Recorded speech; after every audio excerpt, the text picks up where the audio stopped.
দাগি মালের বাড়িতে ED CBI যাবে না, তো ও তো জেল কাটা আসামি। এই মমতা ব্যানার্জির রাজনীতির জন্ম হয়েছে নটঙ্কি করে। উনার নটঙ্কি ধারাস। যার একটা চায়ের দোকান করার ক্ষমতা নেই তাকে বলে দিল শিল্পপতি হবে। जिसको आंदोलन करना है, जो मुसलमान का आंदोलन करना है, दिल्ली चला जाओ। কিন্তু উনি যে মিথ্যে বাজ, উনি যে চিটিং বাজ, উনি যে ঢপ বাজ, 5 মাস পরে প্রমাণ হয়ে গেল। কে বাংলার মানুষকে এসআরের যে দুর্দশায় পরিণত হয়েছে এর জন্য দায়ী এই মমতা খালা, জন্য দায়ী এই অভিষেকের পিসি। কিতনা তেরা দম হয় मैं देख लूंगा तेरे को। স্যার ভোটের আগে আবারও সুজিত বোসকে ইডি তলব করলো, কিন্তু এবার তিনি গেলেন না, এবার তার ছেলে গেলেন, তিনি গিয়ে উঠলেন হসপিটালে। ভোটের আগে আবার কোন নাট্যচিত্র স্যার? দেখুন, ওদের মাথা মিন্স মমতা ব্যানার্জি, মাথা মিন্স মমতা খালা, মাথা মিন্স মমতা ব্যানার্জি, মাথা মিন্স আমাগো চিফ মিনিস্টার। এই মমতা ব্যানার্জির রাজনীতির জন্ম হয়েছে নটঙ্কি করে। আপনাকে একটা উদাহরণ দিচ্ছি, একটা মমতার নটঙ্কি। উনি যুব কংগ্রেসের নেত্রী।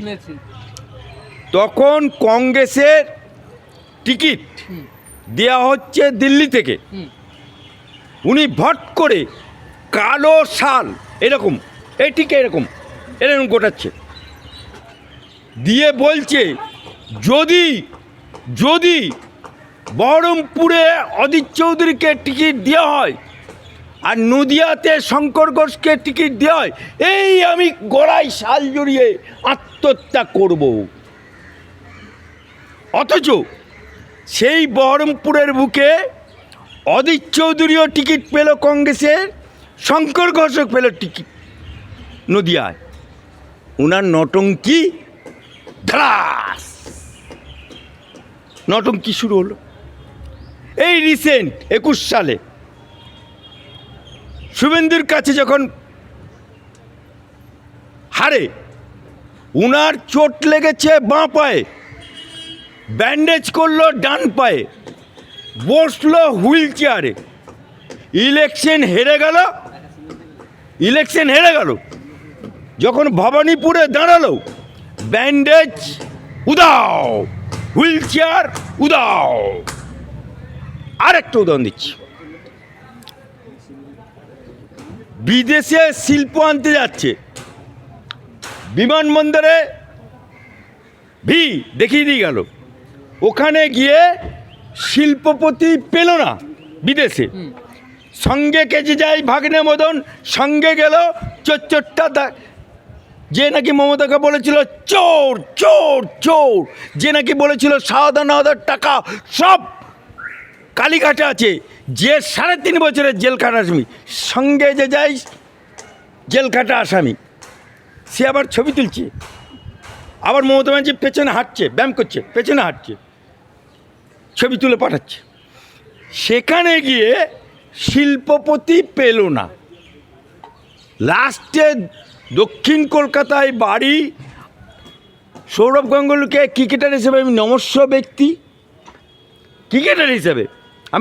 ব্যক্তি, আমি প্রণাম জানাচ্ছি সৌরভ গাঙ্গুলি। কিন্তু যখন ওখানে শিল্পপতি না পেয়ে ওকে ডান পাশে বসিয়ে বিদেশের মাটিতে মেদিনীপুরে শিল্প করবে, নটঙ্কি।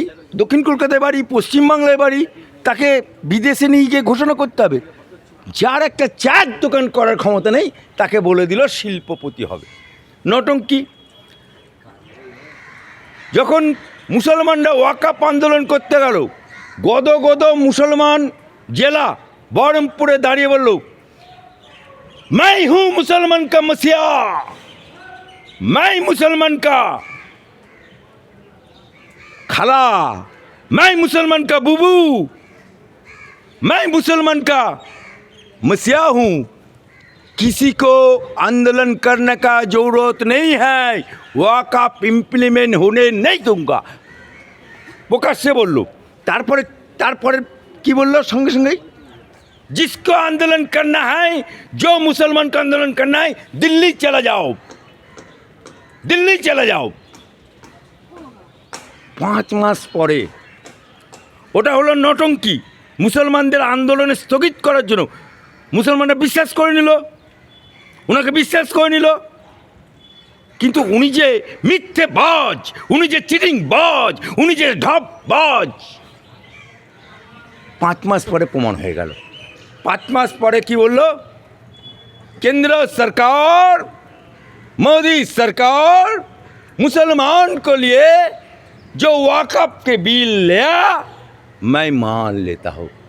মুসলমানের সাথে গদ্দারি করলো, মুসলমানের সাথে মির্জাফরি করলো, মুসলমানের সাথে নিমখারামি করলো, নটঙ্কি। আবার এসআর যখন চালু হলো, আমি বেঁচে থাকতে এসআর চালু হতে দেবো না, অথচ উনি ফর্ম ফিল আপ করলেন করে, উনি নটঙ্কি করে আজকে বাংলার মানুষকে যে এসআরের যে দুর্দশায় পরিণত হয়েছে, এর জন্য দায়ী এই মমতা খালা, এর জন্য দায়ী এই মুখ্যমন্ত্রী, এর জন্য দায়ী এই অভিষেকের পিসি। কে বলেছিল তোমাকে সুপ্রিম কোর্টে যেতে?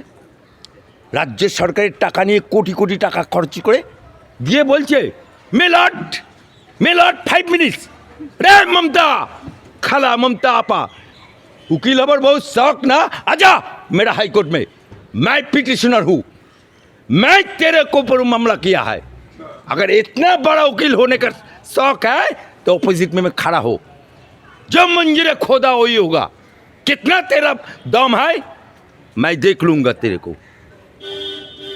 আজকে এসআর পুরো দমে চললো, ইলেকশন ডিক্লেয়ার হয়ে গেল, কেন ইলেকশনে প্রার্থী ঘোষণা করলি না? কেন ইলেকশনে প্রার্থী ঘোষণা করলি? বন্ধ কর, কেন তোর প্রার্থীরা নমিনেশন? আবার বলছি কি আমি ডিটেনশন ক্যাম্প হতে দেবো না, আবার ঢাপলাবাজ, আবার নটঙ্কি। অলরেডি নিউ টাউনের ডিটেনশন ক্যাম্প হচ্ছে।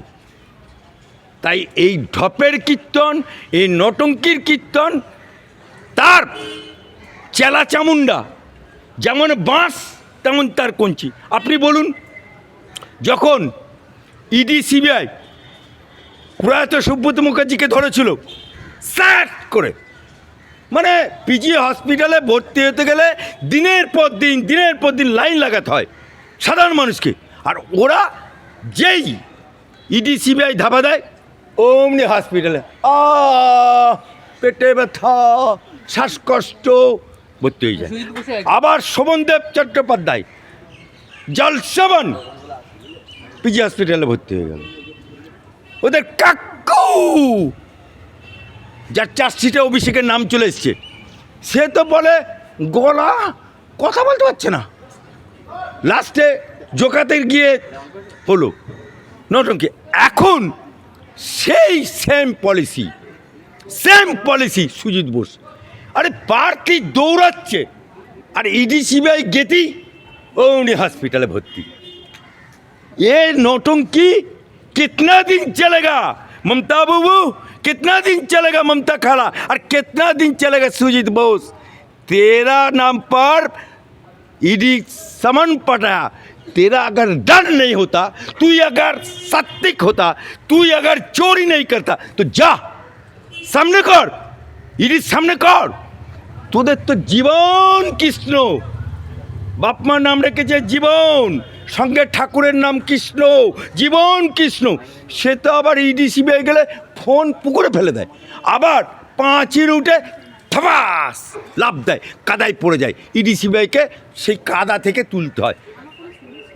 খালি পুলিশগুলো আছে সরকারে হচ্ছে বলে এরা সব মানে কেরামতি দেখায়, তা নাহলে এরা চুয়াতেও এদেরকে পাত্তা দেয় না। স্যার পার্থর বাড়িতেও আজকে, পার্থ চট্টোপাধ্যায়ের বাড়িতেও আজকে ইডি রেড করলো। আরে ও তো দাগি মালের বাড়িতে যা ইডি সিবিআই যাবে না, তো ও তো জেল কাটা আসামি। এই পার্থ চট্টোপাধ্যায় জেল থেকে বেরিয়ে কি বলেছিল, তৃণমূলের নেতাদের দুটো করে বান্ধবী বউ থাকে, আমার একটা বান্ধবী থাকতে পারে না, আমার বউ নেই, চিকন চিকন ডাকুর ডুকুর অপা, এটা ভাবা যায়? যে অপার বাড়িতে টাকা গোনার জন্য মেশিন আনতে হয়েছিল। अब क्या करेगा रे पार्थो, तेरा तो फाटा बांस में तेरा माथा चिपक गया। স্যার লাস্ট প্রশ্ন, মমতা বন্দ্যোপাধ্যায় বলছেন আমাকে গর্জালে আমি বর্ষাই, আমাকে বর্ষালে আমি উতরাই, কি কি হবে এই 26-এ? দেখুন, ও বরজাক আর বর্ষাক আর নটঙ্কি করুক আর যাই করুক, 21 সালের আঁকড়া দেখুন 5 to 7% হিন্দু ভোট পেয়েছে, বাকি সব মুসলমান ভোট জিতে আছে। এই মুসলমানদেরকে উনি খেপিয়েছে, এই মুসলমানদের মসিয়া হয়ে গেছে হুমায়ুন কবির, তাকে মসজিদ করার জন্য তুমি তালাক তালাক তালাক দিয়েছো। আবার এই মুসলমানদের ওয়াকাফ আন্দোলন স্থগিত করে দিয়ে মুসলমানদের সাথে গাদ্দারি করেছে, নিমক খারামি করেছে। এই মুসলমানদের খেপিয়ে তুমি এসটি এসসি ওবিসি বাতিল করেছো।